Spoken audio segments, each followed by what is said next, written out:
Okay. Greetings and salutations, beloveds. It's every reviews. This is gonna be my review and recap for Chasing Atlanta Forever, season 6, episode 9. It's been a plethora of drama and shenanigans and foolishness and people telling other people's business and outing people that did stuff. Maybe somebody got their hands put on them. The person said no, that didn't happen. I'm not so sure that I believe you, but okay, fine. If that's what you say it is, then that's what it is.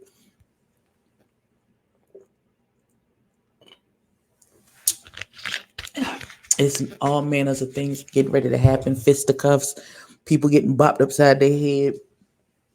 All manners of things is finna happen. That is the first soda I've had in a very long time, and it took my breath away. Oh my god. Anyways, um, ignore the fact that I have on socks, uh, sweatpants, sweatshirt, and a hat on inside my house because it's freezing. Because my daughter doesn't understand what it's cold outside. You don't need the air conditioner on in the house. Done. We're not even going to discuss it. If you would like to donate to my ebony needs electric blanket or maybe an electric heater to sit under her desk fun, cash at me at Epi Reviews. Till then, we're gonna keep this train rolling. All right. So let's jump into the fool la la. I also we talk about this at some other later date when I go. I'm gonna do some unboxes and we're gonna talk about some stuff that I think I'm trying to get into. I'm metamorphosizing into my Jackie Aina soft girl, high end luxury because I'm grown and I can afford to do things. Era. So that'll be a discussion in another video. Let's jump into the episode and see what happens, shall we? I'll be right. Let's jump in the episode. All right, so we started off with Oliver doing some work for WeTV on the red carpet for Brett and Judy, or was it Kaleidoscope? I don't know. It was for the new season of Brett Loves Judy, and he interviewed Brett and Judy, and um, he was talking about their hair care product and collab that they did. I feel like I need to maybe get some of that and put it up underneath this wig. Um, talked to Mona Scott King, Mona Scott Young, all the peoples doing all of the things, doing big things, and I would like to second. Um, the Lord sees and knows the desires of your heart and will give them to you if it aligns in His will with your life, and it don't matter what anybody got to say about it because that's between you and the Lord. Okay, well, all right then. Then we go to King K, who goes to meet with Christian Benoit, who is the who was the person behind the rooftop pool party that had no roof and no tops. And he's talking to KK and talking about, oh, I was defending you against the girls of Blazer Bloom, and they were talking about Oliver saying, well, I was just the face of the party. I had nothing to do with the actual logistics, which is still true. What is there to defend against that? I still don't understand why that was an issue. And so, and this nigga had the nerve to say, "Well, I don't know what they're complaining about because they went to 3 different pool parties."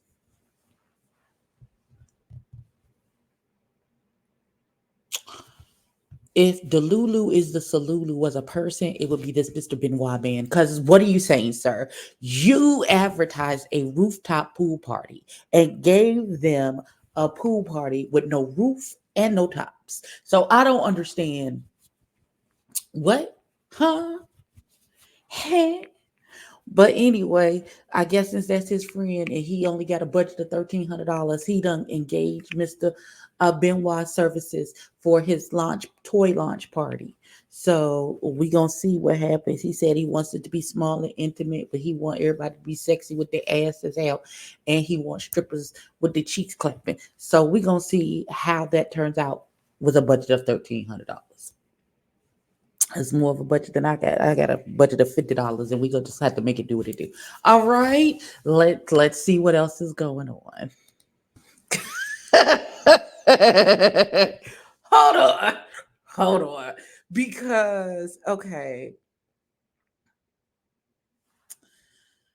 I don't even remember what happened. We at the Kiki ball.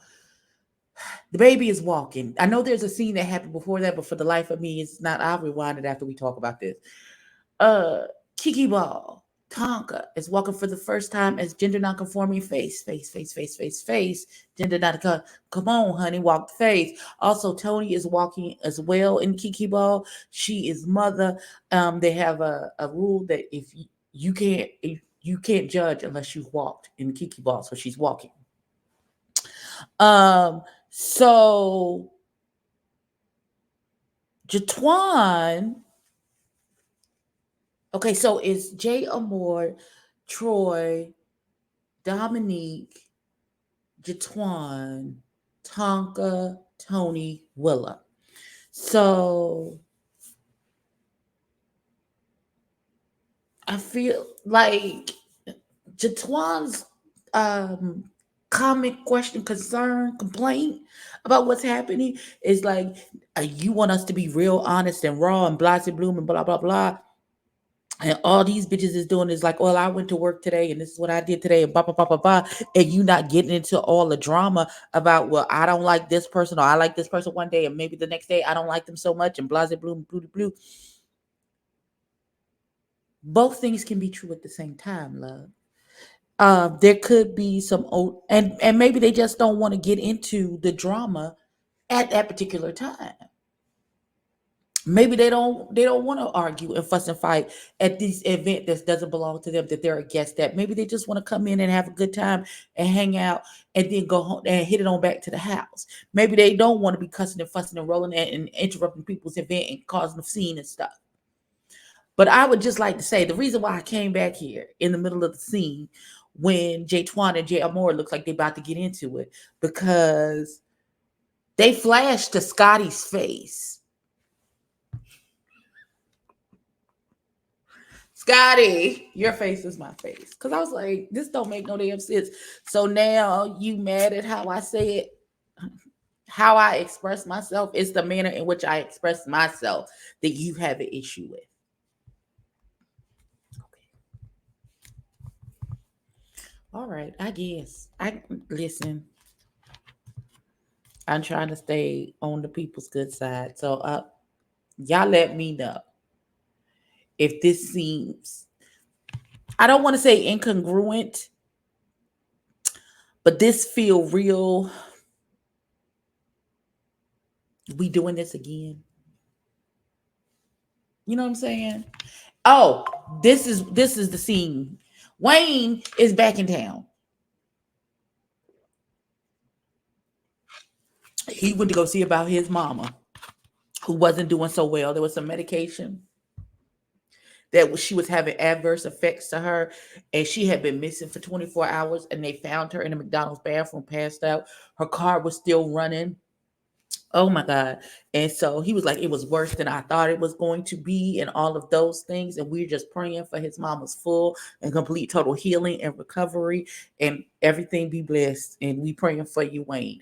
However, he's upset because he called and had a conversation with Rico, and then everything that he said to Rico turned around, I guess, until it came, and the exact words that he told Rico came out of TTB's mouth about the situation with him and T.S. Kendra. And he was like, I don't have to guess about who told TTB. I know who told TTB because I only talked to one person, and that was Rico. So I'm sure that's going to come back around. I'm sure that's going to come the fuck back around, and we going to see. All right. I'm sorry. I had to let me go back because I feel like an argument's about to ensue, and I want to see if they're going to flash back to Scotty's face. I, for one, was particularly tickled. My level of confusion at the last portion of this episode is so incredibly high.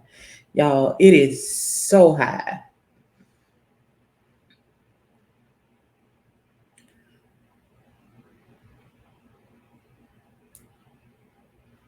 I- okay, so they go horseback riding. And so I think Dominique uh, engineered this particular event. So it was Dominique, Troy, Jatwan, Oliver, Rico, and Jay Amore. They riding the horses, they having a good time. Pope Rico almost lost his life and fell off the freaking horse and all of that stuff. I would just like to also say I'm trying this Celsius Fuji apple for the first time and it's absolutely terrible.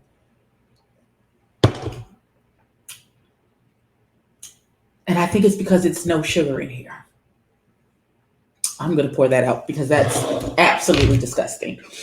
So I feel like once they get off the horse and everybody had a good time and stuff, and so Troy was like, okay, well, this was lovely. Everybody had a good time. If all hearts and minds are clear, may the Lord watch between me and thee while we're absent one from another until we meet again at the appointed time. Amen.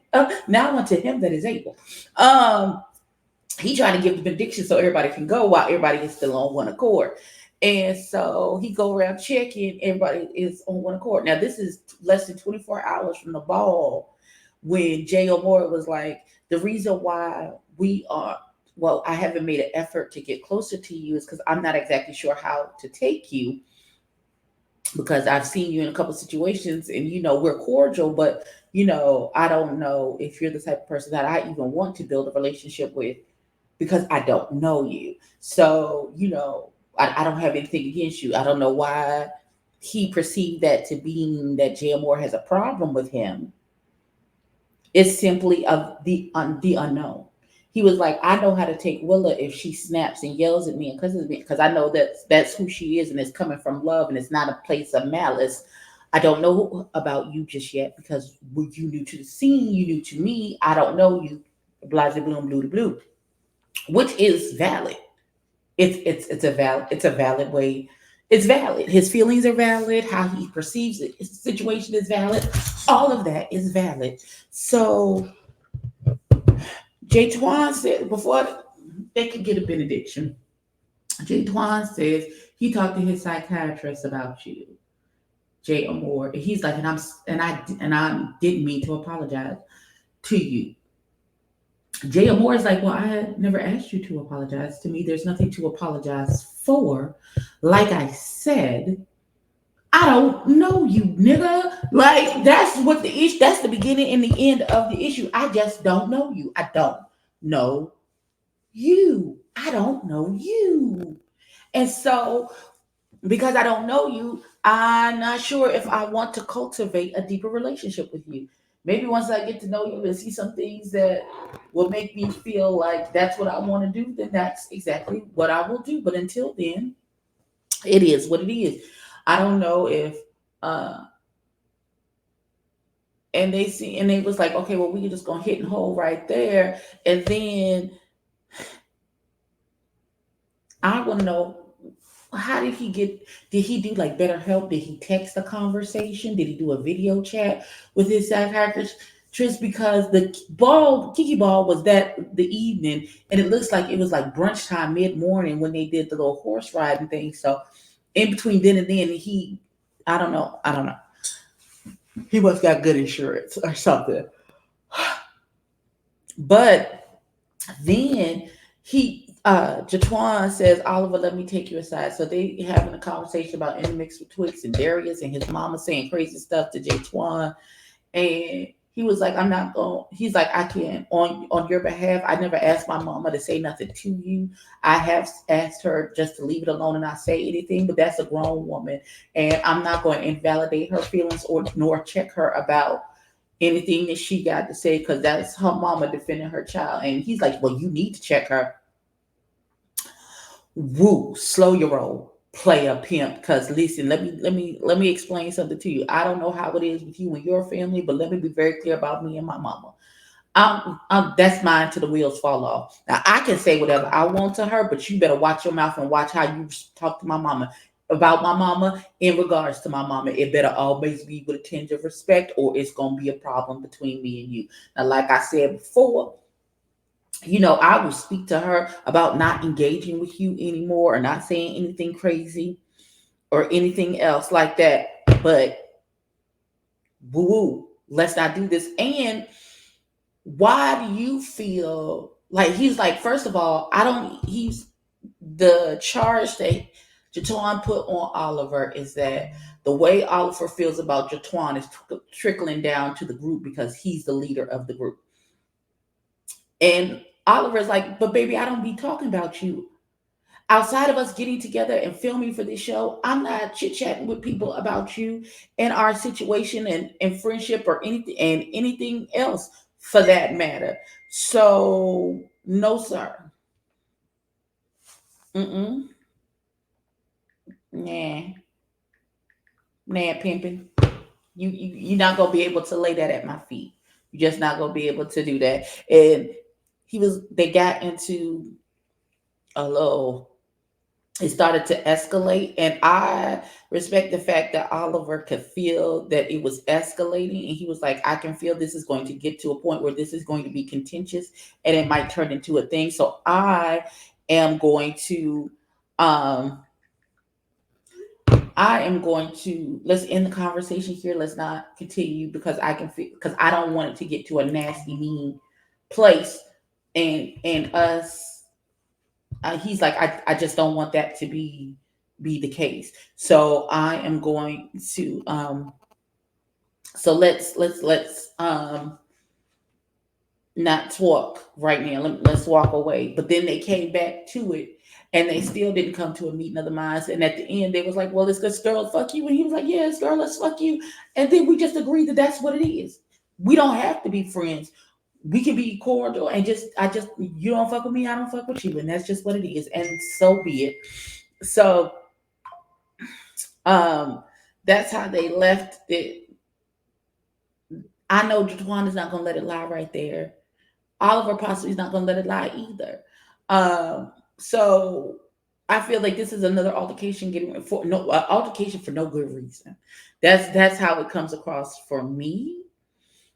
It don't make no sense because the way that Jatwan perceives and takes in information that's being given to him doesn't seem to match the reality of what actually is being said. So I don't know. I don't know. We gonna see because I know it jumps off from here. It's a speed truck down to the end, but yeah, we gonna see what happens. But that's been my review and recap for Chasing Atlanta Forever season 6 episode 9. Like, comment, and subscribe. Tell a friend, tell a kid, and tell that broad you don't like. And I'll catch you for the next one. Peace out.